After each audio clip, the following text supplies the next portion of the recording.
from what I understand of like the larger literature, this paper is well regarded as like a good defense of anger. Like this, you know what I mean? This is Yeah. like, and I thought I got that sense. Yeah, I yeah. got that sense. Yeah. And from reading it, like, I mean, as we'll get into, I don't agree with, significant pieces and like arguments in the paper, but it's a fantastic paper. Yeah, no, I feel the same way. Yeah. Yeah. Oh, okay. I should say we're talking about what is actually kind of a famous paper, I think.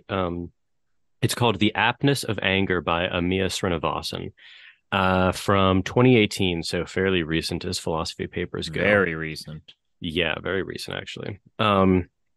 Okay, so we haven't done this in a while, but sometimes if I feel like we used to do this more often. We started out like the episode with give me a rating from 1 to 10 on how much you liked the paper and how much you agreed with the paper. Yeah. So yeah. So I'll go first. How much did I like the paper? 9 out of 10. How much do I agree with the paper? 6 out of 10. I would go 8 and 7 respectively. So I there are areas of the paper I didn't love as much, but I thought there were a lot of good arguments made, and maybe seven's not the numerical value I would give it, just because I have definite questions I wish to explore with this paper. Okay. So it's less so that I bought into the argument, more so it kind of like made me reevaluate some things that we'll talk about. Yeah, that's fair. Giffen? 0-0. No. Cracks knuckles. Let's begin. Like, oh, I'm gonna say 8 and 5. Okay. Perhaps consistent on my kind of anger beliefs that we've described before. I hated this paper. It made me furious. It was so wrong. No, I mean that was the previous paper. I was just like, I didn't agree with Which it. Will not be. But I didn't like it. This one, I didn't have a problem reading through it. Actually, the pages kind of flew by. Oh, they did. Yeah, especially with the citations at the bottom of the pages. It'd be like a page is actually, in fact, half of the page. So yeah, that's partly true. Well, but I mean, only if you're not reading the citations. I was like, I breezed through it. Footnotes. they were not always relevant. No, they weren't. Shit! I was gonna 8 and 5. Her also, I will say her writing style was casual yet precise in a way that I found very fun to read. I think that's fair. Yeah, she wasn't doing any sort of like, not a lot of rambling, like not a lot of it's like a tight paper. Yeah, structurally, I don't have many complaints with it. I was just gonna say that like the structure of it was actually the best I've read in like I can't like even recent memory. I honestly, it's very good. Better structured paper where it's like, okay, what were her goals? What did she actually touch on? I'd be like, okay, I can actually like by the section tell you what was discussed, as of previous papers where it's like, I don't know. I mean, I guess this was right. Well, to be fair, the what we were reading was a book, so that was actually really difficult to like do. Yeah, but Nussbaum's not the paper I'm thinking of. Just the one that won't be named. Yeah. That paper was a mess. And then that's all we'll say. So yeah, the author rhymes with no.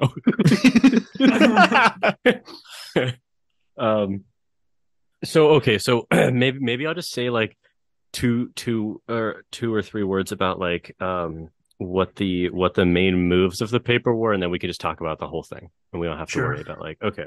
Mm-hmm. So I read this paper as Srinivasan is sort of sidestepping a lot of what the debate about anger has been about, which is its instrumental value. So people have often talked about like the kind of benefits or detractions that anger can bring. It can be instrumentally useful in getting people to like listen to you. It can be instrumentally useful in like re-emphasizing your values. It can be a rallying cry, right? All of these things. And then there's also obviously like a lot of what she calls productivity critics or counterproductivity critics to anger. She sidesteps that question largely and says, okay, I want to explore this other value of anger. There's this intrinsic value. Is anger, when apt, responding to injustice or wrongdoing in a way that actually gives it intrinsic value.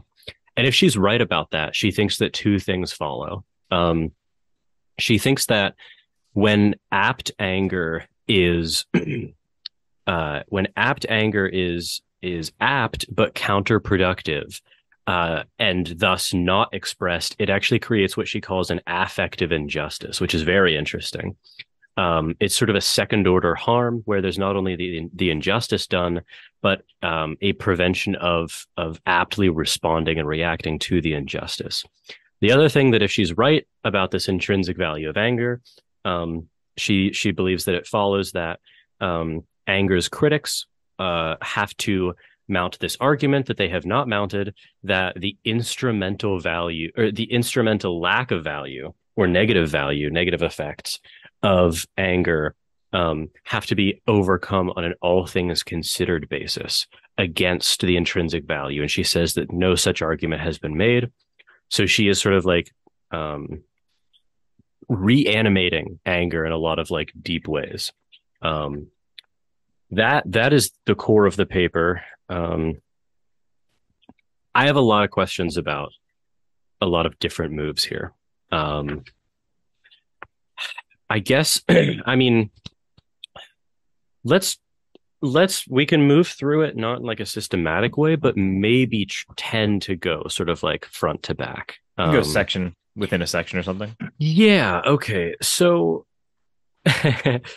Giffen, I thought of you with the introductory example because you used to like send me those Buckley debates. I did. I was like, well, yeah, like I was like, honestly, I mean, to start out an example with like, you know, anger in response to like Buckley's like borderline racism and like explicit racism was like a very rhetorically good move on her part. You know, like yeah, no, I mean it was a good opening. Very good, very effective. Yeah, and like here's the thing: is like I thought that was a very like rhetorically compelling example, but one of the things that like so I'll put my cards on the table. A deep issue that I have here in the paper is that I'm skeptical that she has mounted a defensive anger specifically here.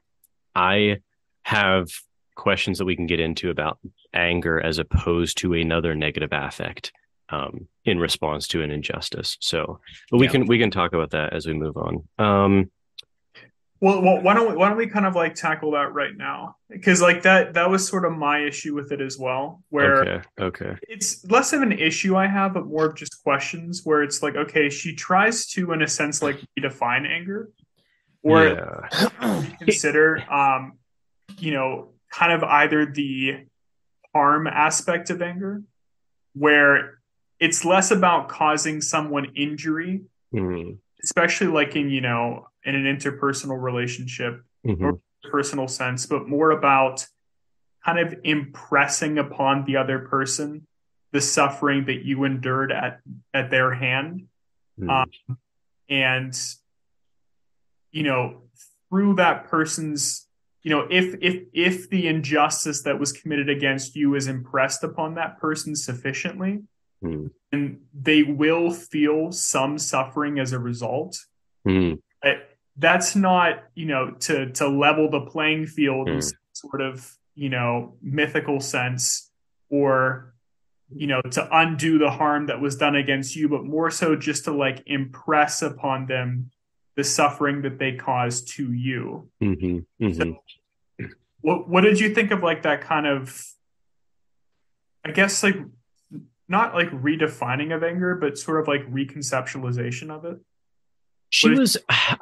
I took part of what she was doing there to be moving away from, like, Nussbaum said that anger required or had like as a deep and like inseparable aspect of it this like desire for payback in some way, shape, or form.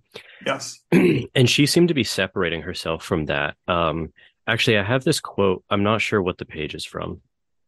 Okay, so she says, suppose my friend betrays me and I am angry with her. I might want revenge, but might I not want, have we not all wanted, the friend to recognize the pain she has caused me, the wrong she has done me? it might be that this sort of recognition itself involves suffering. If so, then in a sense, I want my friend to suffer, but I don't want her to suffer willy-nilly. My anger hardly calls for her to break her leg or fall ill. Rather, I want her to experience that suffering that comes precisely from taking part in my own. And so I that was a quote that I like read in class, and asked about, because I was like, okay, like, um, I see what she's going for there, but like, and I was questioning that, and like Justin, the professor, he made a good point actually. Like, so she could be pointing to like there could be a very robust difference between anger that kind of like explicitly or directly lends itself to like payback versus anger that is still like directed at someone, but isn't about payback. And maybe like a better way, he said this, I think this is actually right, like a better way that Srinivasan could have put that point is, it's not that you want your friend to suffer, but it's that like there's a certain type of anger that has this like recognition aspect to it. And it's not that that actually entails like a suffering on the part of the friend, but you're perfectly okay with it being something that's necessary for the recognition to happen. Yes. Like it's kind of like the difference between like if in some way you had wronged me, like my wish that you then crash your car versus like really deeply understand like how you like harmed me. You know what I mean? And that recognition, as you just said there, might entail like some pain on your end to recognize the pain you caused me. Yeah. So some sort of empathy, regret, something like that. Yeah. I think that's fair. Like I do think that there is a robust difference between those two types of anger that maybe Nussbaum glosses over too quickly. Yeah, and I think we all it goes back to your example too, like last time we were like when discussing Nussbaum, like you mentioned like where you gave the example of an individual when explaining to them like what they had done wrong to you, they're just kind of like they just instantly or seemingly recognize exactly what they did, how they were wrong, but there's no real, I guess, compunction on their part that's evident. So like your anger doesn't really like alleviate because you're that they actually understand the harm done to you, unless in a sense kind of like experience some of the pain that you experienced as a result. Like otherwise they're not indicatively like empathetic, you know? Right. It's more just recognition. Yeah, because we said there were two possibilities in that case, because one is exactly what you said, where we don't think that they've actually recognized it to a sufficient degree. But the other possibility was that maybe you do recognize that they have recognized, but your anger remaining actually could be, this could either be like against Nussbaum's point or for it. If the anger remains, it could be the case that you don't think that they've suffered enough. You know what I mean? Yeah. So it's not clear, like the phenomenon would fit with both theories. And like, I guess we'd have to do like more, like, I don't know, introspection or like reflection or something to try to figure out like well, maybe it's just the case that like both happen. I mean, that's probably likely. I think it's also true that if like the person doesn't suffer, like, in any way, then they're really not like a very empathetic individual. Yeah. You know what I mean? Like suffering in a broad kind of, definition. Like if you're not feeling like, like pangs of like, oh, like I really am sorry.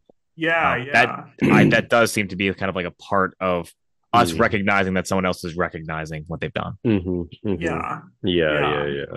Otherwise, it's sort of just kind of like a cold, detached, just sort of, analysis of the situation where, like I harm you and you kind of like air your grievances. And then I'm like, yes, I mean, that does all make a lot of sense. And I apologize. It's like, yeah, but what you did was pretty awful. Like, is that the extent of, what you're willing to... People would call it awful and then just, Yeah. Or it's like, is that the extent to which you're willing to kind of emotionally connect with like the damage that you've done. Like you're just, it's more or less like a calculated approach, but less emotional.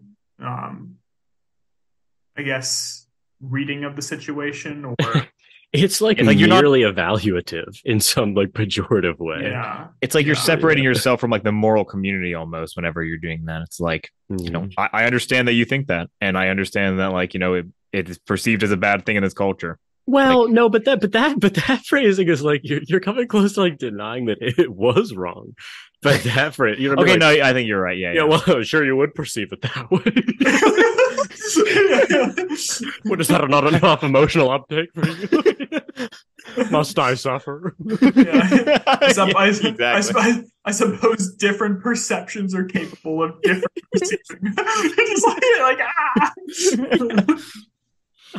I'm sure a more primitive being would be wrong. Yeah, but I think, I hate to be kind of just like swayed back and forth between different readings here. I think I do buy into much of what's her last name again? Srinivasan. Srinivasan. Okay. Yeah. So, but I think I do buy what Srinivasan's saying there, where it's like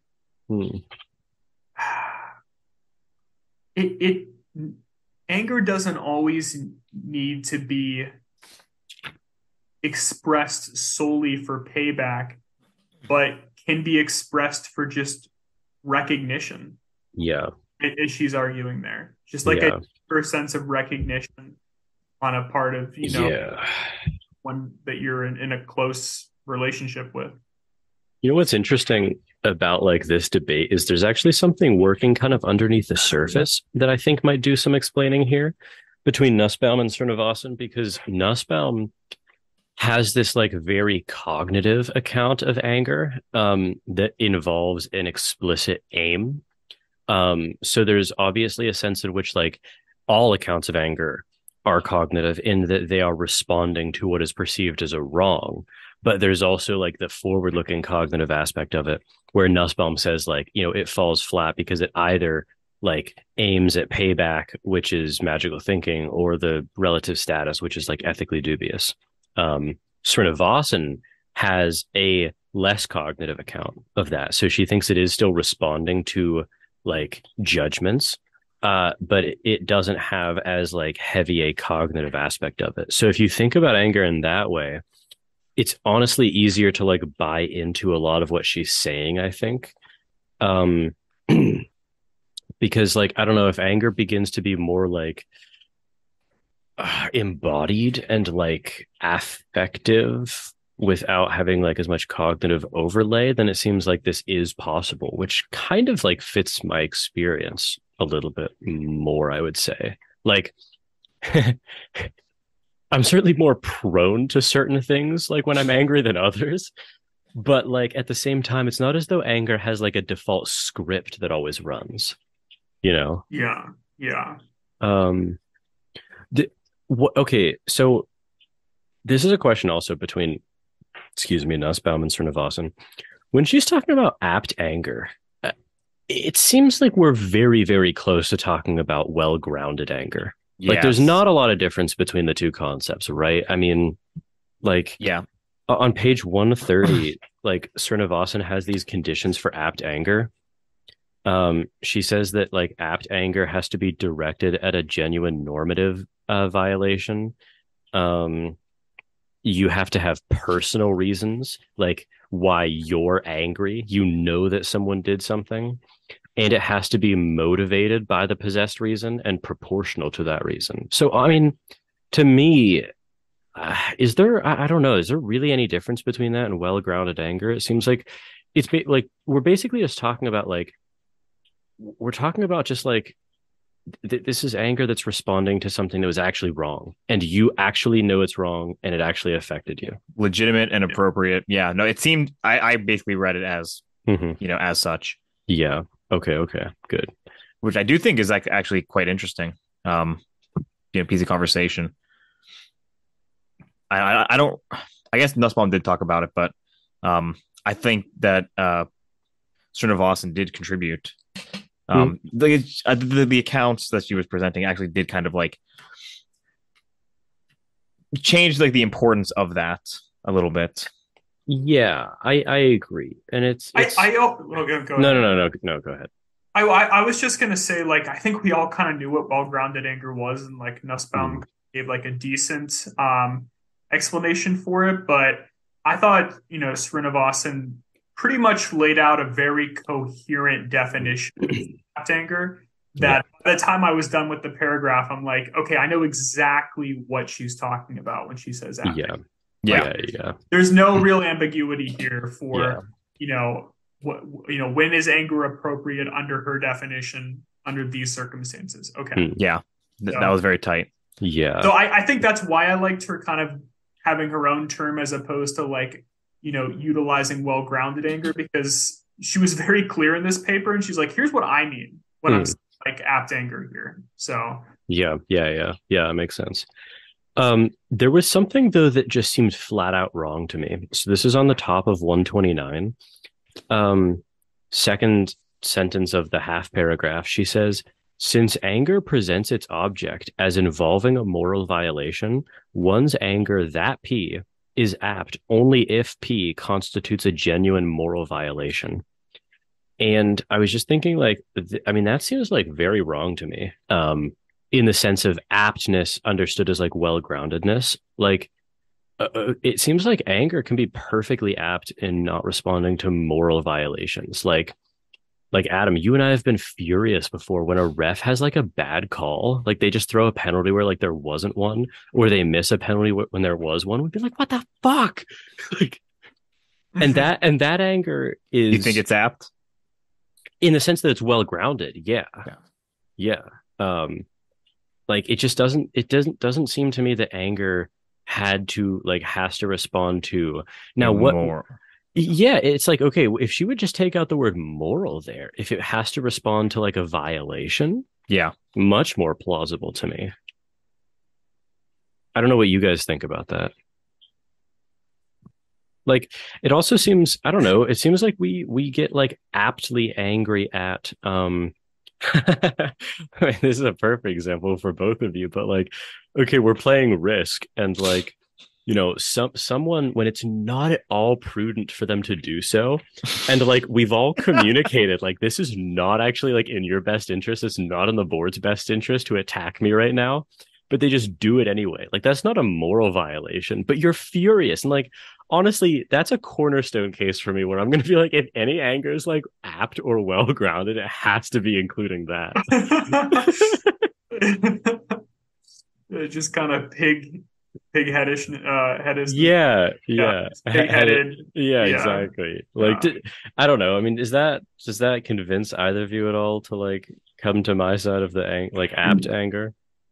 Yeah, over to that. Yeah. I think I'm okay with well-grounded. I guess I just, with the aptness, I'm just wondering, like, given how she's defining anger, I'm not sure that would fall within her definition. So maybe she's only using apt in the sense that she's already defined it.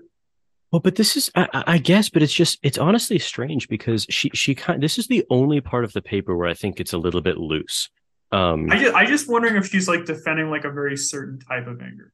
Well, but I guess I'm almost saying like there's conflicting, listen to the first thing on 130 again. She says, my anger must be directed at a genuine normative violation is a necessary but insufficient condition for my anger to be apt.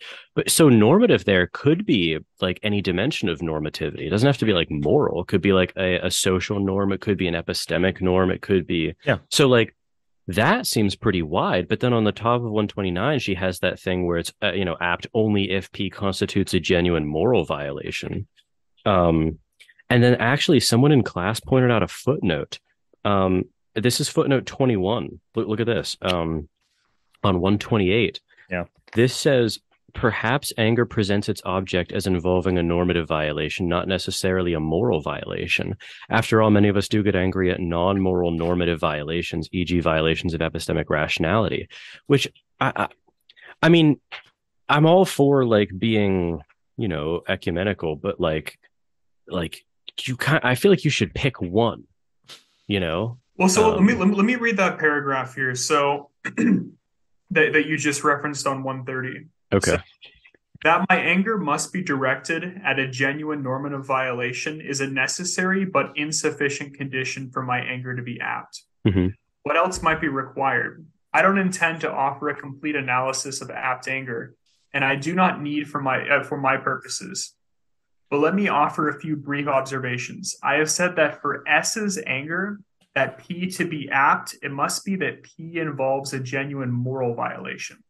But it must also be the case that P constitutes what Greece called a personal reason for S. That is, a reason that can serve as her reason for being angry, a reason plausibly that S knows. Mm.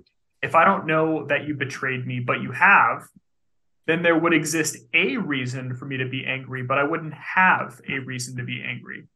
In addition, S's anger must also be properly motivated by that possessed reason and proportional to that reason.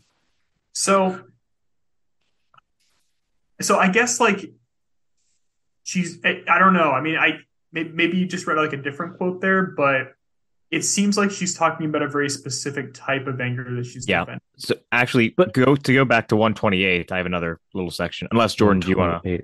All I was going to say is everything that you read, Adam, is consistent with apt anger, including when you and I get furious when a ref like makes a game-changing call. It would, but besides the fact that it would be a normative violation, but not moral. It would be a reason that we have to be angry. We know it. And we would be reacting proportionally in the sense that, like, if it changed the outcome of like a playoff game or something, do you know what I mean? We'd be like, what the hell? Definitely. But before all that, she does say that I have said that for S's anger, that P to be apt, it must be that P involves a genuine moral violation. Yeah, I agree. But then I was saying is like, if you're going to say that, then when you lay out the three conditions that you read, include the moral violation. Because here's maybe I'm just being nitpicky, but like all I thought that like would have been different here, like, is just make it explicit that anger can be apt in response to all of these different dimensions of like normativity. But what I'm going to do is talk about the most important kind of anger, which is moral anger, and then move forward. Because that just would like that would be pretty solid. Actually, it would be hard to complain about that. I just wonder if like if you were to bring up like the ref example there, I wonder if she would be like, yeah, that would constitute as either like apt anger or not, because I just don't know where her thoughts would be with that, where it's like, I mean, yes, you could get angry, and it's, you know, it seems reasonable on its face that we get angry over a dumb ref call, but I mean, it shouldn't be that personal to us. And that seems spurious to me. Can I read this section? The Steelers are in the AFC Championship. Do you know what I mean? Like that's we have no effect on that game. What about the risk then? What about risk? Risk? I mean,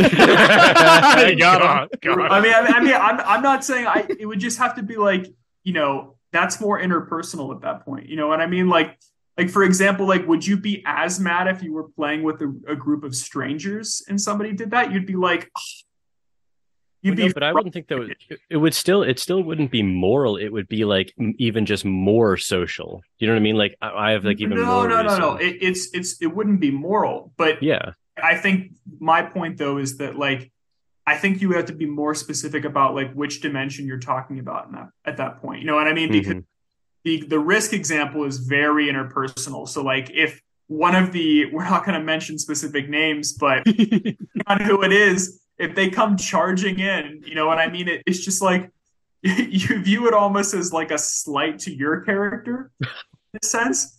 Because it's just like for a down ranking. Because it does seem kind of personal whenever you play a game of Risk. Yeah. But he makes that move, even if they're saying like they have no reason whatsoever. Like it's nothing personal. It's just like part of their strategy. You're like, are you serious right now? Like, I mean, like there is like a personal aspect to it. Yeah, I don't think we need to like dwell on it more. Maybe I'm being nitpicky, but I just, I don't know. I think the confusion could have been avoided. Okay. So but I just wanted to get those things out of the way because that is all sort of like prelude to what I was saying. And Adam, you said you had this like complaint too, or not complaint, objection. Is that like it's not at all clear to us that she has mounted a case for anger specifically as an apt response to injustice. Okay. So this is like we're starting to get into section 3 now, where the goal of section 3 is to kind of like talk about how there's this tension between the world as it should be versus seeing the world as it is. And that tension arises under these cases of the counterproductive but apt anger.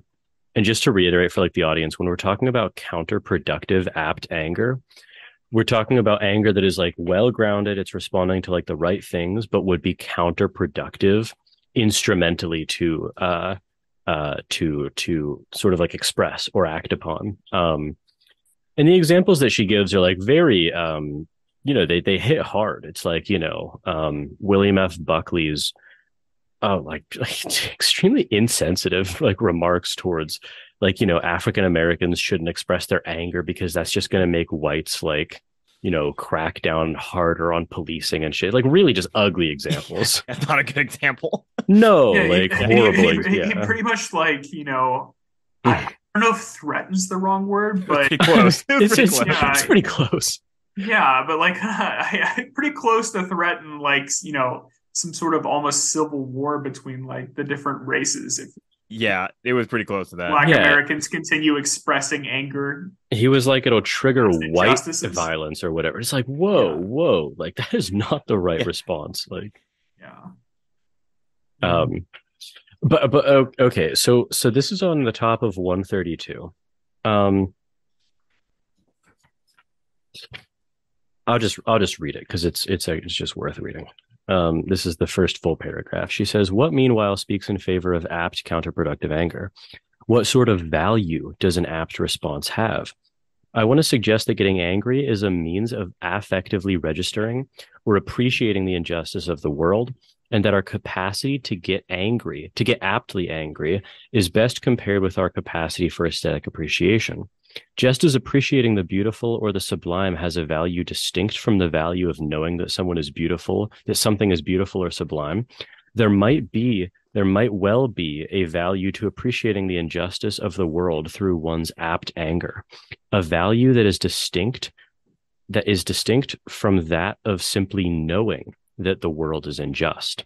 So that final sentence there, she's talking about this like value of appreciating, and appreciating is an affective term here for her. So it involves like feeling anger. Yeah. And she says that there's a value to that above and beyond this sort of like cognitive, purely cognitive evaluation that the world is unjust. Okay. Right. But she has this like supporting example immediately after that. And I want to read it because this is where I have a pretty big problem, I think. So, okay. She says, she's justifying or supporting this with an example. She says, "Imagine a person who does everything, as it were, by the ethical book, forming all the correct moral beliefs and acting in accordance with all her moral duties, but who is left entirely cold by injustice, feeling nothing in response to those moral wrongs of which she is perfectly aware. I don't want to say that such a person has done anything wrong, but I do think it is natural to say that there is something missing in her. Indeed, that it would be better, all things considered, if she were capable of feeling anger towards the injustice she knows to exist." So, okay, like I read that, and at first I was moved by it.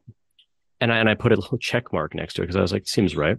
But then I thought, wait a minute, there's a bit of a bait and switch going on here, because someone who is left entirely cold by injustice, there is actually something wrong with that person. You know what I mean? Like they are actually failing to respond in a way that we think is right. But the conclusion of that argument is not that anger specifically so it wouldn't be the case. So if the problem is remaining entirely cold, it doesn't follow from that argument that anger specifically would be a hot way to appropriately respond to injustice. Or I should correct that. Anger could be an appropriate solution to that problem, but it's not clear at all that it's the only one. Yeah, not uniquely. Yeah, I actually put disagree and underlined it for this part. Yes. It did feel like a bit of a straw argument.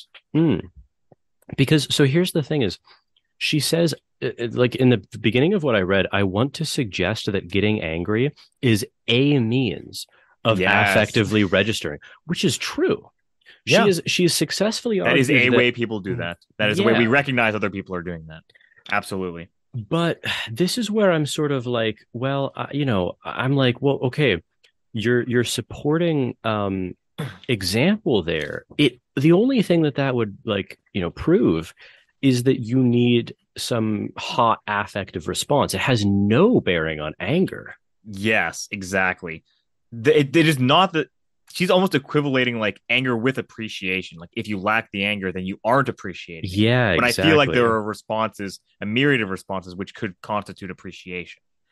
This episode of Plato's Cave is supported by my friends at Newlane University. Newlane University is an online university that offers an Associate of Arts and Bachelor's degree in philosophy at a truly affordable price. The program is self-paced, flexible, and competency-based, allowing you to fit it into your schedule.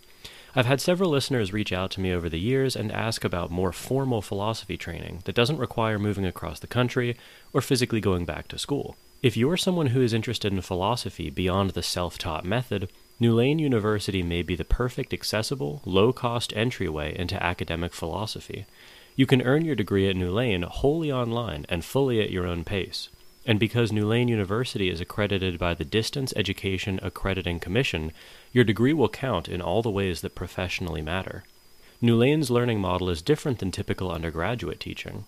You're able to learn at your own pace, and at the end of each course, you're evaluated through a standardized interview with a course evaluator to see how deeply you've absorbed the material, not measuring your ability to merely regurgitate information like typical exams do.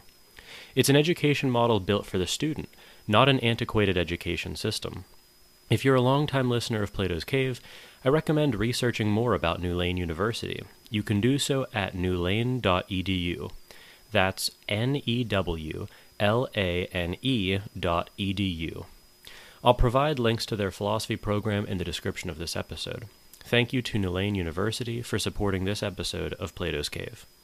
Yeah, I'm just wondering, like experientially, like obviously the first one that all comes to mind for us is like grief.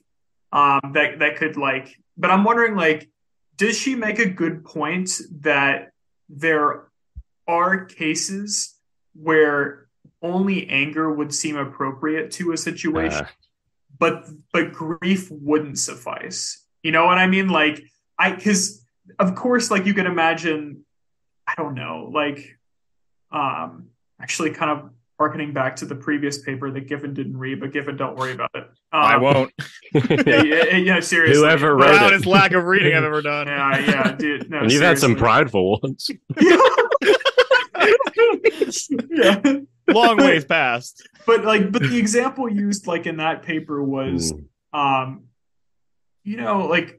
Trump issuing some sort of executive order where, banning travel to certain countries, either into the United States or specifically to those countries. So travel both ways.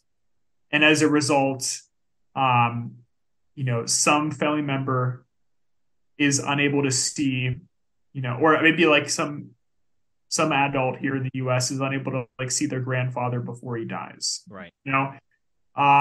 Something like that. Like, I think grief would suffice well. Yeah. You know what I mean? But can we imagine a situation where grief seems almost inappropriate? Like, it's just... I mean, honestly, yeah. Like, I think I probably could think of situations where it seems inappropriate. But I think I would have to really... Okay, this would be the difference between, like, seeming and actually being. Because if I'm imagining a situation where I feel like anger would be, like, uniquely sufficient, then that might just be something that would make me angry, and I'm, would be in a state that I would not be fully thinking of. Do you remember? I wonder if, like, I was thinking about do you remember from what might have been the first episode of the series on Nussbaum when she has that like four case argument and she's building up what anger is? Yeah. I was thinking about a case, the case there was like, a close friend of yours is like sexually assaulted and, Yes. It's like, well, okay, that seems like a pretty good candidate for like apt anger there, but it's not clear to me that like, I don't know. I'm just remembering the case and like Nussbaum made a pretty compelling argument that like, well, focusing on like anger towards the perpetrator was not wrong, but there's something sort of like there's something lacking in it in the sense that, well, we kind of have the idea that like what you should be doing there is like attending to your friend, like trying to comfort her in any way you can, or like, just bringing her like a hot meal or something, or, what I mean? Just like comfort. Yeah. Yeah. I mean, so I guess what about something like this here? I'll propose an example here. We can kind of just have fun with this. Yeah. Like what if in a world where you can't feel anger, okay, what are going to come to kind of provide the experience to map onto the world? Okay, I have a working list of these, but I don't want to like make you. Yeah, go ahead. Okay, so say Congress passes a bill to mine the Grand Canyon, and like tomorrow you see videos of them blowing up the Grand Canyon and just like drills just just tearing apart probably the most beautiful thing in the United States, right? So and then it's like not even far-fetched. Yeah. The reason I think of that actually is that actually that was the plan before it became a national park, was to mine. Jesus Christ. Yeah. So, unbelievable. Yeah. But anyway, like they backtrack and decide to mine the Grand Canyon. Like grief alone for me there is like not appropriate. You know what I mean? Yeah. Like just like, there is a sense of outrage that I don't know if it needs to be like payback to the perpetrators, but like, can we imagine an outrage that either what Nussbaum kind of mentioned, which is like that forward-looking anger, which is transition anger, yeah, like and it's outrage, but not retributive, right? Yeah, just like how outrageous. Yeah, so what can be done about this? Yeah. So, and the thing is, like, nothing can really be done about it. In where after it's already been done. So I don't know. Yeah. I'm gonna leave it there. You guys can comment. So the working list of like anger substitutes or whatever that I've been like trying to think about is, okay, grief is one. Yep. Disgust and contempt are the other two. And also, well, I don't know if like hate is different than anger. There's a fair argument for it. I don't know. So that's why I'm kind of leaving it off. Yeah. Because I feel like when you make hate different enough from anger, it just becomes contempt anyway. So like, I was just going to like, you know what I mean? I just, so it's like, I don't know. Cause here's the thing is like, there's a way in which like, there's a way in which there's like a very readily accessible pro anger argument, which is like, this is how we are. You know what I mean? So like, cases like Adam, gave us, well, grief doesn't feel appropriate. Maybe you could say like disgust and contempt paired with grief doesn't feel appropriate. Maybe the only thing that feels appropriate is like anger. But I'm thinking about like a Nussbaum or a Seneca or we didn't read. We missed two good papers actually. Not we, but like, we just took a little break or whatever. Yeah. There's another paper though that we should maybe circle back around to. It's called Meekness and Moral Anger by Glenn Pettigrove. It was referenced in this paper. That's correct? Right. Yeah. Yes. Yeah. It was I recognize the name. Yeah. Very interesting. Anyways. So there's, sort of like I'm imagining that crowd responding and being like, well, yeah, it is going to seem fitting. Do you know what I mean? But that's only because like we're so like accustomed and attenuated and like culturally shaped by that response. Like what would have to be shown is that if you could cultivate this assortment of other reactions, there would actually be like an intrinsic loss, because that's Srinivasan's argument, is that there's like this intrinsic value to anger alone. And this is where I'm not clear, because she doesn't, I mean, okay, this is the other part of the argument that I'm actually not clear on, because, okay, like if you just take her at the actual words that she says that I read, she never makes a claim that anger either solely or best does this affective appreciation of the world, at least from what I read. But earlier, and we skipped over this, where was this? Earlier, she like kind of starts to hint at that direction by saying, okay, what makes this is on 128 at the bottom. She says, but when is a person's anger apt? Consider the difference between anger and another negative emotion, disappointment. What makes anger intelligible as anger and distinct from mere disappointment is that anger presents its object as involving a moral violation, not just a violation of how one wishes things were, but a violation of how they ought to be. So I was going to read that earlier, actually. Maybe. Yeah, that's exactly what I was going to point to. I also wasn't 100% sure if I agree with that distinction. No, and we talked about that in class, which is like the consensus was like that doesn't seem quite right either. Yeah, okay. I'm glad that was the class's intuition too, because I read that and I had to do a double take almost. Because okay, so like here's what I'm like trying to get clear on now is like I'm like the paper's starting to become a little bit out of scope for me in the sense that like. Yeah, I'm worried about something with her argument because it's not clear. If she's making the claim, if her only goal is to make the claim that anger is a means of appreciating the injustice, then it's trivially true. Not trivially true, actually, but it's very easy to make that argument. I would appreciate, yeah. But the problem is that part of what she's doing here is like responding to the counter-productivity crowd. Yes. So that means that you have to be making more than like this is a way. You either have to be making the claim that this is like the best or the only way to like fully appreciate the injustice of the world. And I it's out of focus which one of those she's making, at least for me. I mean, was that clear to my exact intuition? That's why I gave it a 5, because like I just felt like it was trying to like kind of do two arguments at once, but not really bridging them. And the problem for me is that like, she doesn't anywhere else in the paper. Anger. No, from what I remember, nowhere else in the paper does she sort of compare anger to another emotion. So that, I mean, kind of stylistically, that seems to be indicating that like, well, maybe anger is the only way to do this. Or at the very least, it's kind of like a plurality of values kind of argument where it's like anger could conceivably be something that's like hard to like compare with any other series of values. But then it's like, well, what about the, grief and contempt? Is like, are those in the same kind of, state here where they all are incomparable?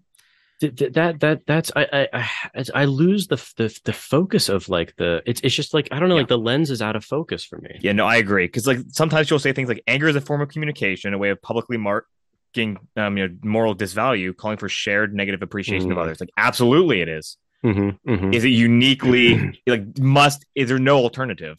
I know. And it's like, okay, well, if you're making that argument, then there's a big gap in between like. There's a framing I would heavily agree with, and there was a framing that I would heavily disagree with. Yeah, I have just like the same worry where it's like, well, if you're just making the argument that it's a fitting response or an apt response, well, then I'm kind of disappointed in like the scope of the argument. But if you make it bigger than that, or not bigger, but like more aggressive, if you say like anger is the only stronger or the best, then I think it's wrong. So it would have been nice for her to like kind of provide like a test case and then go through different types of experiences that could be mapped on to the situation and say, look, okay, here's why anger solely can serve. Yes. Or not solely can serve, but why anger is essential to essential kind of mapping on of the situation. So that would have been pretty good. Can I tell you guys I was talking with this with a couple other people from the seminar, and also with Justin. This might end up being I might sort of write like a response paper to this as like the final term paper, because it has to be kind of tight and short. So I noticed something about the paper that like I didn't realize until reviewing it again. Remember she says that, you know, our capacity to get aptly angry is best compared with our capacity for aesthetic appreciation. And she has that like line after it where she says, just as appreciating the beautiful or the sublime has value distinct from the value of knowing that something is beautiful or sublime, and then continues making the analogy to anger. Yeah. Okay. It's interesting actually that like, you know, she makes this kind of like bold and interesting claim. Like, you know, apt anger is best compared to our capacity for aesthetic appreciation. Okay. Pretty interesting. It's not brought up again in the rest of the paper, right? I mean, I don't remember it. Yeah. And I was thinking at first, like, okay, well, that's kind of a powerful point in her favor. But then I was thinking about it a bit more. And I actually think that comparison is kind of invidious to her argument in a lot of ways. Because think about it. So all three of us are like, you know, we're at the Louvre and we're just like admiring some great work of art, right? Yeah. And all of us have like strong reactions. And I turn and I see there's like tears in both of your eyes, right? But Giffen's tears are a result of like, you know, just this like amazement that a human being could create something so beautiful. And he's like, you know, kind of like crying with like awe and joy, almost like a celebration of the work. But Adam, I noticed there's like a different look on your face, and you're weeping with like grief and sorrow because there's something in the painting that like you've interpreted differently that, you know, is like you just see like a loss there of some kind, or like a darkness in the painting, and you're like mourning, you know, maybe this was like a reflection of the artist's darkness herself, right? So I look at you both and you have two very, very different reactions. It would be insane for me to argue that one of you had aptly appreciated the painting and not the other, right? Even though you have two like completely different reactions to it. And so if you're going to say that like apt anger best matches this response, like that way of responding to injustice maps onto this way of like appreciating art, well, you've kind of undermined your own claim there, right? Where like that would lead to my argument that there are a variety of ways to respond aptly to injustice, and that it's not clear that any one of those is like intrinsically better than any other. Yes. Yeah, actually, yeah, absolutely. Yeah, Jordan, I completely agree. Right. You put it brilliantly, You're actually. Right. You're right. Yeah. Like, I don't think that example is getting her anything at all, actually. And like, because honestly, we might be able to broaden like the scope of, you know, that argument, even to things that we wouldn't really consider just, you know, naturally substituting for anger. You know, just like really mild things. It's like, who's to say that like disappointment isn't something that like you cannot like compare? It would be inapt. Yeah, exactly. You can't really make the claim.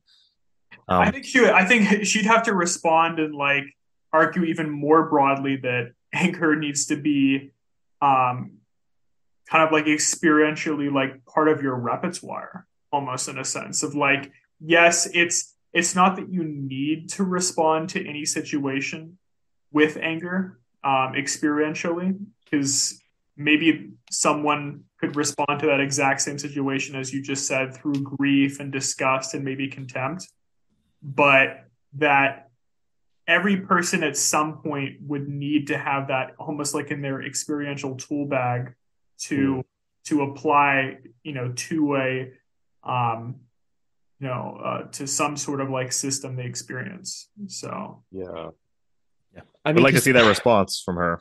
Because here's the interesting thing about her argument. She can't point to any of the effects of any of these emotions because she's making an intrinsic argument. She's like, yes. In the beginning of the paper, she's saying, I am sidestepping the conversation about instrumentality here. Yes. So like, it's not at all obvious to me that intrinsically anger is a more fitting emotion to feel than a combination of these other ones.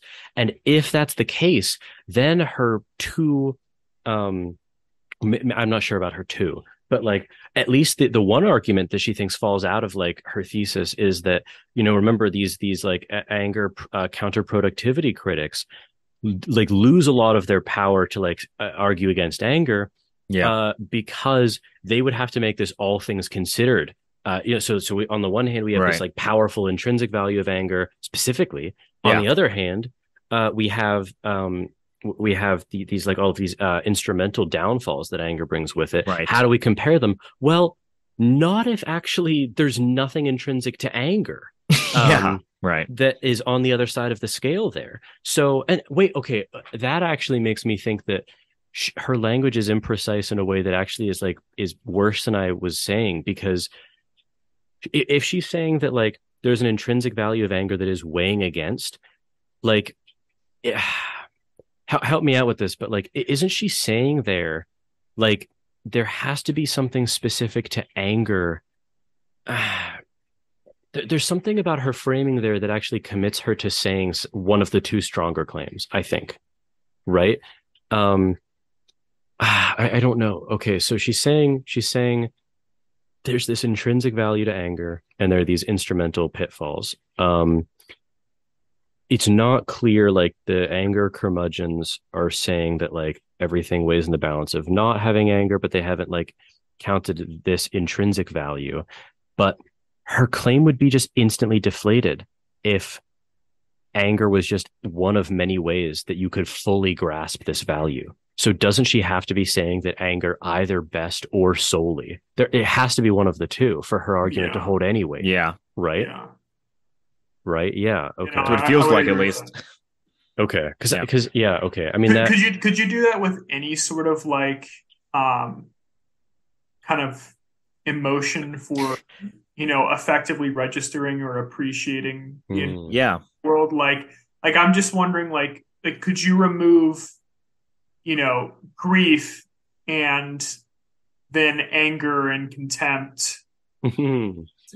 Disgust would suffice.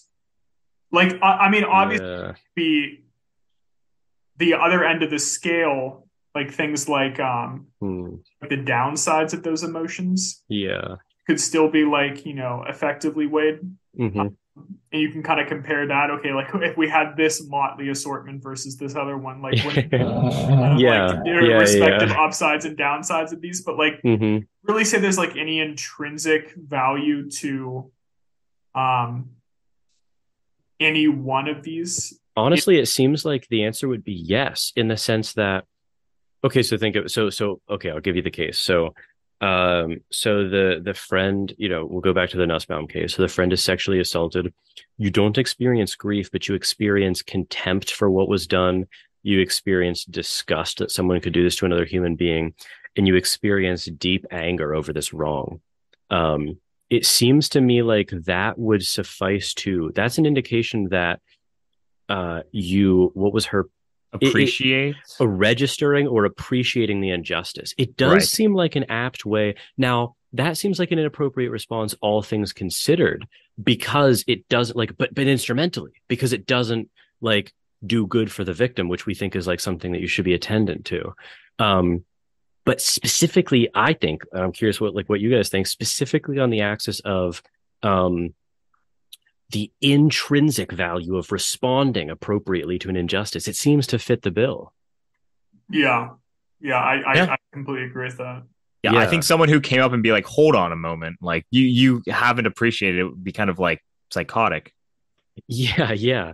Like you need this specific thing or else you're not appreciating it. And I've kind of felt that way from the beginning, but I think you've put it pretty well. I just wonder like how much you could break that down, where it's just like, okay, like, is it intrinsically worse to only have like contempt operating, or to have, contempt, grief, and disgust operating to kind of fully register or appreciate the injustice? Like, if you know what I'm saying there, like ask it again. Yeah, like not even like evaluating it like instrumentally, but like I'm just wondering, like from like more so just um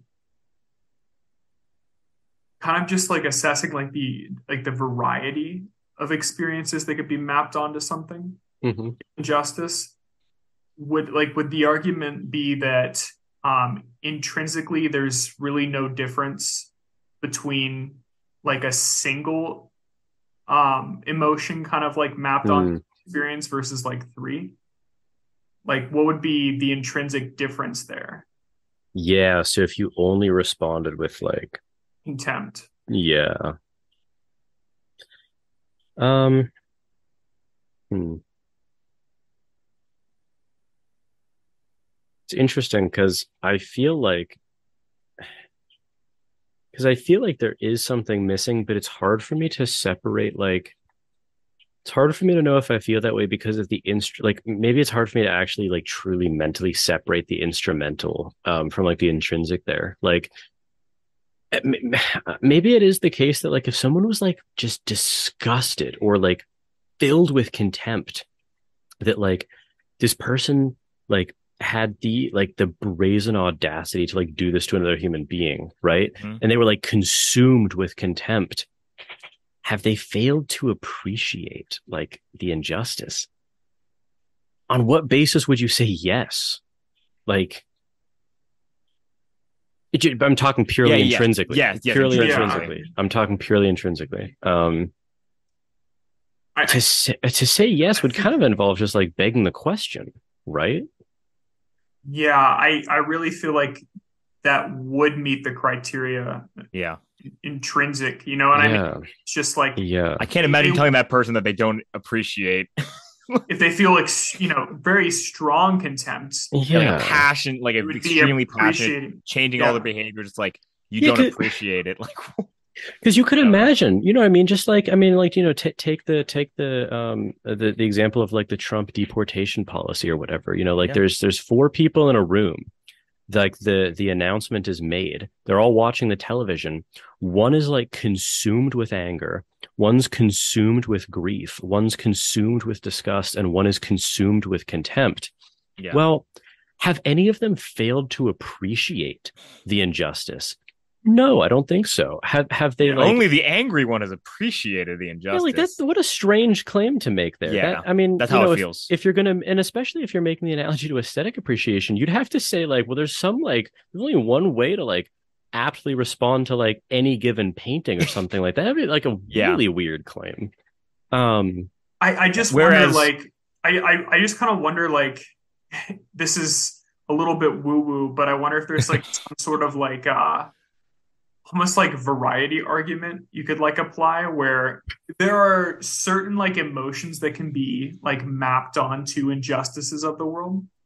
And we could rattle them all off and spend a year kind of like having some comprehensive lists, but like what if you just like Matrix to like one, like there was only one real emotion could feel to fully appreciate the injustice. So like something bad happens and 300 million people collectively kind of just feel that, like that single thing. Like, I wonder if like in terms of the or experientially, I just wonder like that does limit how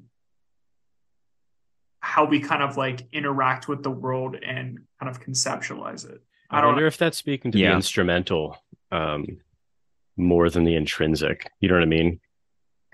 But appreciating a situation like, do you think you appreciate a situation more if there are more emotions operating? Not necessarily. I don't know. I'm not sure. Tough question. Do you experience a situation more? There are more emotions operating. Seems pretty plausible that the answer could be yes. Although, well, okay. Let's flip it. Like, let's flip the valence. So, Giffen announces that he's gotten into like he's come off the wait list for the the law program that he just told us he was like waitlisted for. Do I appreciate that more if I just feel sympathetic joy versus sympathetic joy and like I'm also proud of him, like for like I know how hard you worked, like you know what I mean, like I'm proud of you, Giffen. Thank you. Hypothetically. Shut your yap.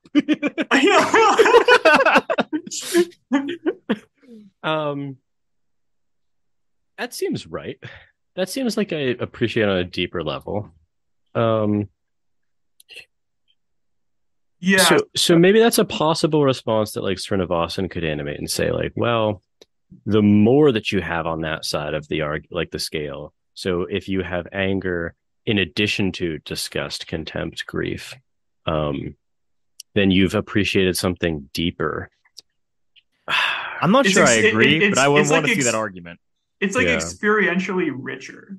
You know what I mean? Yeah. I'm not saying anger specifically. Like sure. Different thing, but I'm just saying like I'm just kind of like, you know, looking at two extremes here. Yeah. Where, you know, any sort of experience you have and kind of reacting to something probably has it's just multivalent in nature as a like if you were to boil it down to like a single emotion you felt at that moment and that's the emotion you could feel, like certainly you'd be narrowing it. So I don't know. Yeah. So like the thing that I've been trying to like think of is like it seems like I'm kind of picking like I'm picking out an error theory of why people go wrong in thinking that anger is like the either best or only way of appreciating injustice. And it's because like I think where people are going wrong is that so Srinivasan's example, like the original one, like imagine someone left cold by injustice or like left cold by an aesthetic experience. Like, okay, well, we do think that that person is missing something like deep, right? But I feel like the error theory then is like, okay, well, we go wrong in saying that anger is the only or best way to appreciate it because we're assuming anger based on like our cultural habituation towards like an angry response. Exactly. But actually what matters to us is that someone feel the appropriate level of negative affect, like in general. And that's what we think is like mattering. Including her qualifications of like magnitude and things like that. Like I actually appreciated those. The anger uniqueness thing. I'm not buying. This seems to just be another instance of like, how should I put it?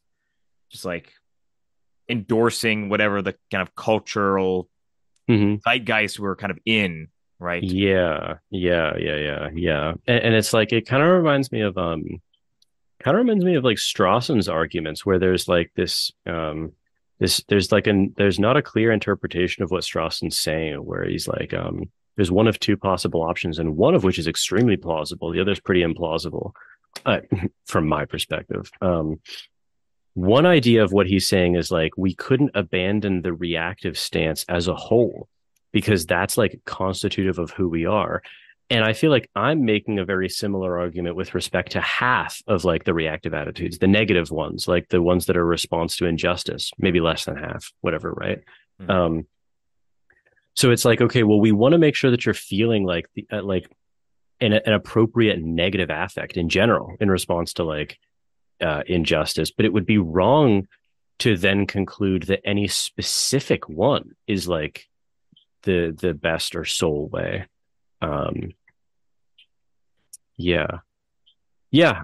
I mean that's I think that's what I think about like her main move of the argument then. If we want to talk about like what did you guys make of the with the affect injustice? Yeah, I thought that was actually really, really cool. I thought so too. I thought that was very interesting. There's a quote that on 133, bottom of the first paragraph, she says, but my point is that it is a sacrifice, it being this affect of injustice, one that lies at the heart of the conflict represented by apt counterproductive anger. In such cases, victims of injustice must choose between making the world as it should be and appreciating and marking the world as it is. This conflict is not merely psychically painful. It is a genuine normative conflict, a conflict involving competing and significant goods that often feel incomparable.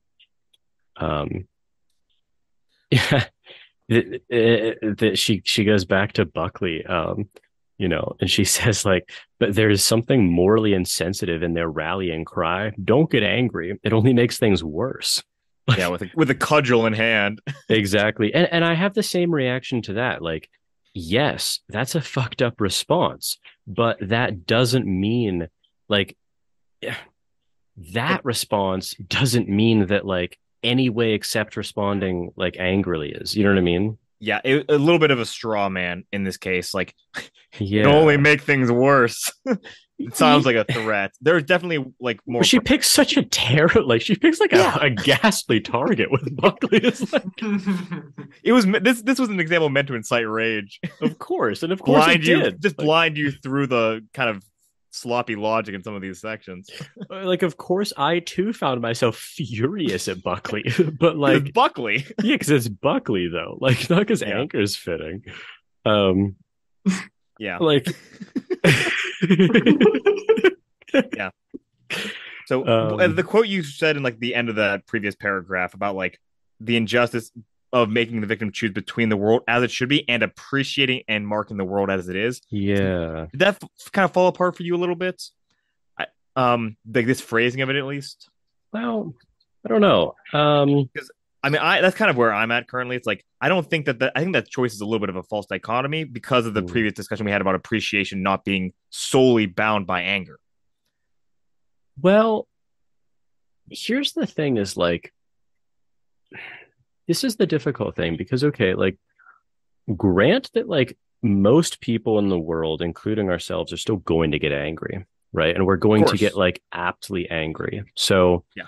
Adam calls us, he's like aptly angry over some like wickedness that was done to him, right? Of course. There's something like when given you respond like, the first response you have is like, don't get angry. Like, you need to be like, count. This is the thing that we were talking about with the vicarious anger. There's something like completely lacking in that response that's like, but you know what? Here's the thing is like, well, I don't know. Maybe there's like too many variables here. Cause like, I don't know when Adam and I, this, as we said in the intro, like, the first episode was Seneca, not Nussbaum actually. I forgot that. Adam and I have a long-standing practice of like we love to like just share things with each other that have been like infuriating, But the interesting thing is like, okay, tell me if you're right, or tell me if you agree, Adam, if you have the same experience. But like, whenever I call you and I tell you about some like wickedness that was done, as long as it's like below a certain threshold, whenever you're telling me about something, I don't get angry. I almost go immediately to like humor. Like it's not. I think glee is actually like I'm salivating for the wickedness. It's true, and like, and it's actually the case that like, wow, okay, so is it the case that for a certain range of things, then it's not even the case that the appropriate response to appreciating the wickedness or the injustice and like her terminology, it doesn't even have to be negative. Actually, it's just glee. It's actually true. Whenever I tell something to Adam or both of you, I mean, may or may not have been done before starting this like call. When both of you like cackle like and are just like that is like some wickedness, Yeah, that actually seems to be a completely legitimate way of like appreciating the wickedness in that case. I think as long as it's below a certain threshold, yeah, of course. If I was like, I was just like brutally beaten in the street or whatever you want. I got kicked out of the school, and I'm like, tell me more. Yeah. I'm like, I want to hear about the dean that kicked you out. You'd be like, yeah, no, I know. There's something weird about that, actually. So I mentioned it at kind of episode 1, I think, but it seemed to me that like that practice is kind of just like a transition oriented practice. At least it seems that to me. So it's like you get together and like you can turn it into the glee because you're kind of like bonding in a way, like acknowledging the wickedness by like laughing it off, kind of thing. Meaning, do you guys have do you have anyone in your lives where when they complain to you, it's really hard to get into that mindset with it? Here's the there's something weird about this where like either of you, there's no level of like, it's because it's not complaining really, but it's like there's no amount of reporting wicked deeds that I grow tired of hearing from like either of you. But for other people, that's not true. Like there are other people when they tell me about just like some wickedness, it's like a chore to hear about it sometimes. Like in the middle realm in Nussbaum's. Well, it's because they want you to appreciate it. Like with like a very different emotion, like they want you to the injustice with negative emotions, as, like positive ones. Like whenever you tell us, like an injustice, you want to appreciate it. Like I want you to appreciate it with like positive emotions of just like laugh at this absurdity. I don't know. There also seems like there's something that would be maybe not wrong, but strange of me if I tomorrow am reporting some like, wicked deed or whatever, and you get, we're all laughing about it or whatever, but like I'm not laughing and I want you guys to be like angry too. But you don't appreciate this? Like, yeah, I don't know. There's something weird about that where like people who have the demand of like sharing something with others and having the expectation that it will like they will appreciate it through negative affect, sometimes it feels like something's wrong with that, but I can't put my finger on what. It happens all the time. I mean, it's just tiring because like it's a drain to you with like mild injustices, and they want you to like experience negative emotions with them. It's like I don't want to constantly be experiencing negative. That's right. There's a surplus of reasons to be like, angry. Yeah. Want there to be. Yeah, that's right. Yeah, no, I do get that intuition. Like if someone is expecting me to be angry, especially because I'm like not as, disposed to it. Just emotionally and just like, philosophically, I guess. But like if someone's like expecting specifically anger and like the other spectrum of emotions that I'm displaying isn't enough, I'm like, I don't know what you want from me. Because I've had that experience like, before where I'm like, I know I've had like sin with me is what they're asking. Yeah. It's like I've had that. Someone tells me like something wicked. I'm like, oh, what a bastard or whatever. And there's like you get the sense of like they're unsatisfied with like that response. So like, well, why do we have to wade into the swamp? Like, why do I have to like where's your furious like? Not here.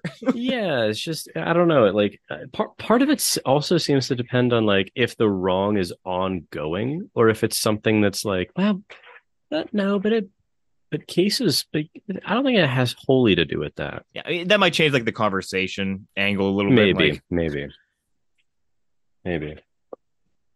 Yeah, no, I really think for me, like those experiences, oftentimes people are looking for negative emotions from me. You know what I mean? Yeah, which is so tiring. Yeah, it's a very tiring experience as opposed to just reveling in someone's wickedness.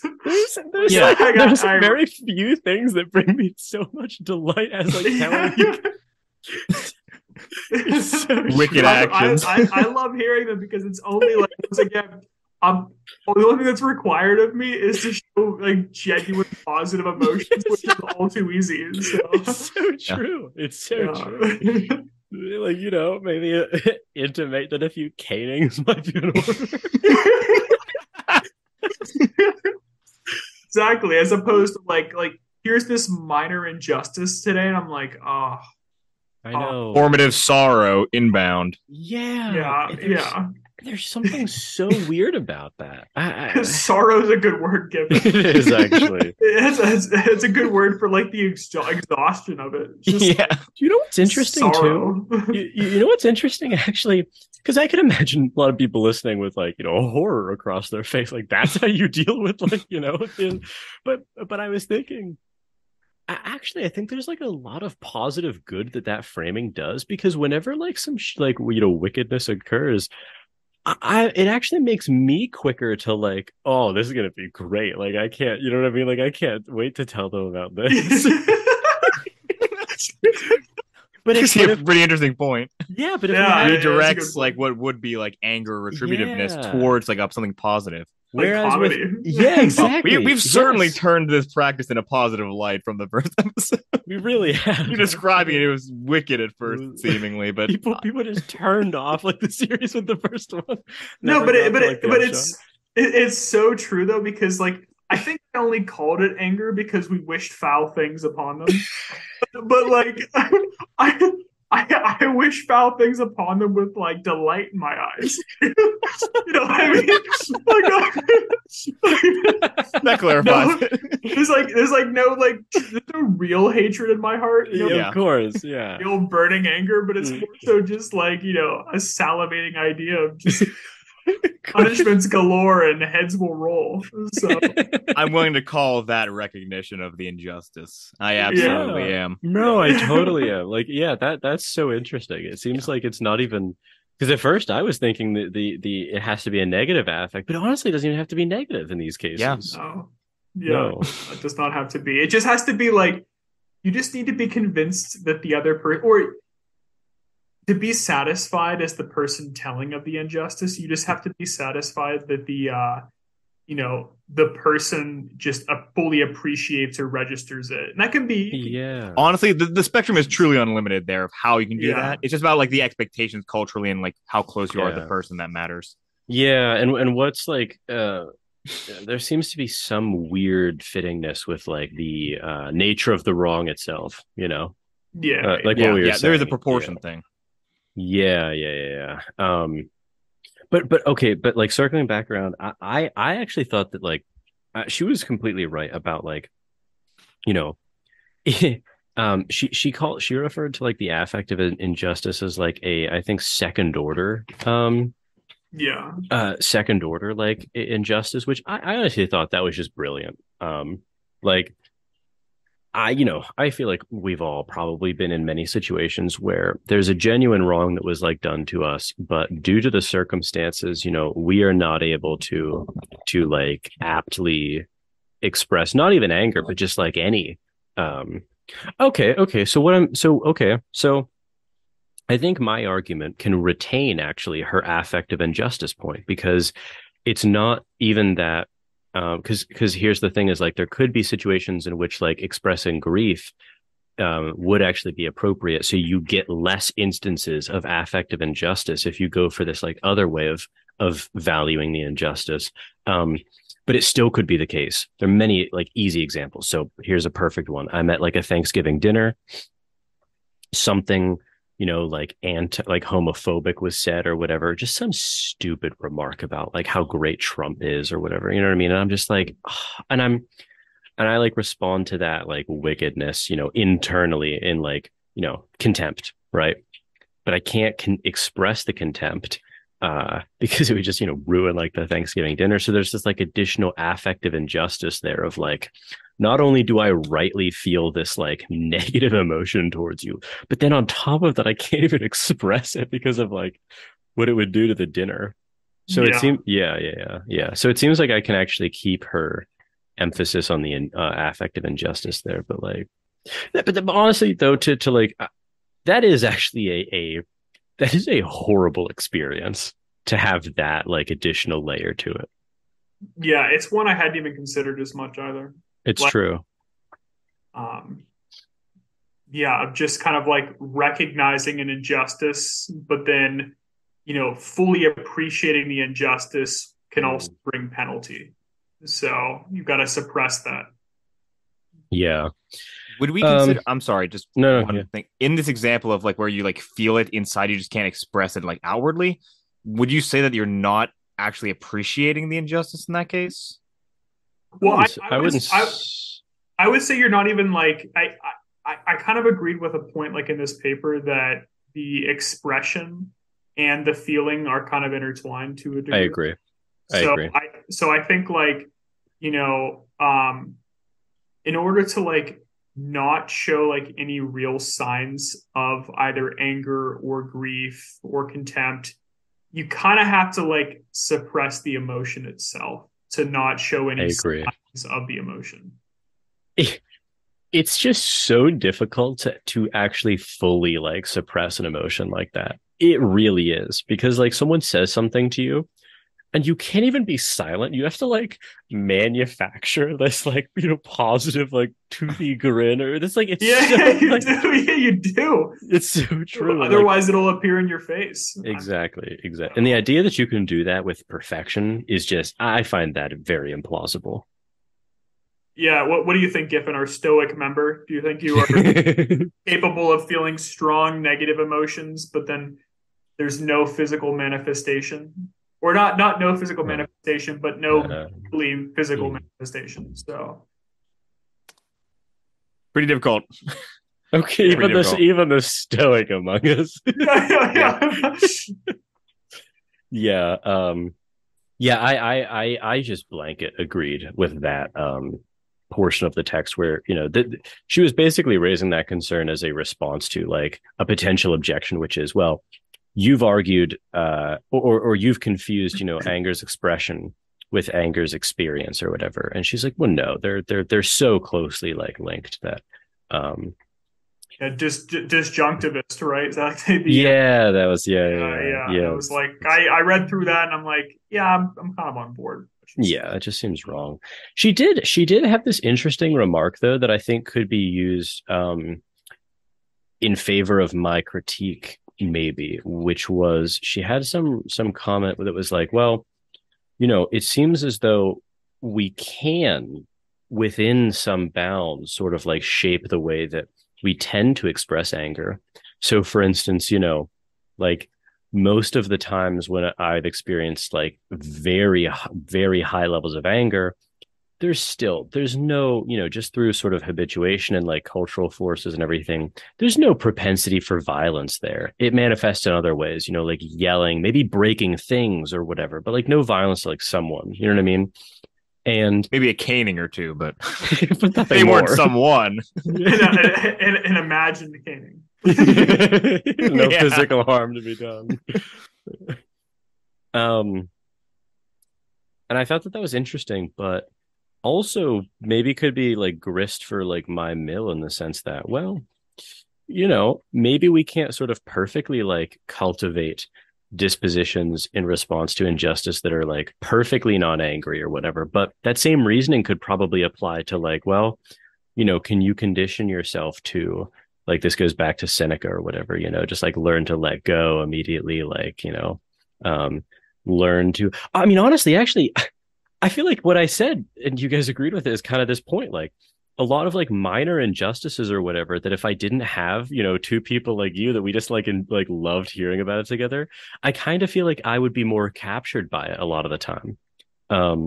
But through this like practice of just like, you know, we all just like, you know, laugh over it or whatever, like that actually has changed the way that like I naturally experience a lot of things. Not wholly, but like to a good degree. But a movement. Yeah. So there's like, I felt like there was good along with the bad in that point that she was making.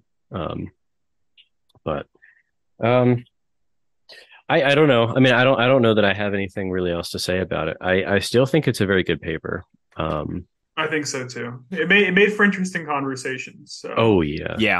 That's at least true. Absolutely. Yeah. I was, even though I like, you know, I think I was the least hot on this paper, I still thought it was gonna be great to discuss. Yeah, and no paper is going to be wholly comprehensive. You know what I mean? No. The mark of a good paper is like, does it inspire good dialogue? So of course, that's the best you can hope for with a paper. Yeah. I don't know actually what we're doing next time. So I can't tease that at the end of the episode. But whatever it is, I think I think we might be continuing on a pro anger arc. So we'll have to see. Worst case scenario, I know that one of the papers that we skipped, the valuing blame paper, is good. So we could return to that if need be. I'd be fine with that. Cool.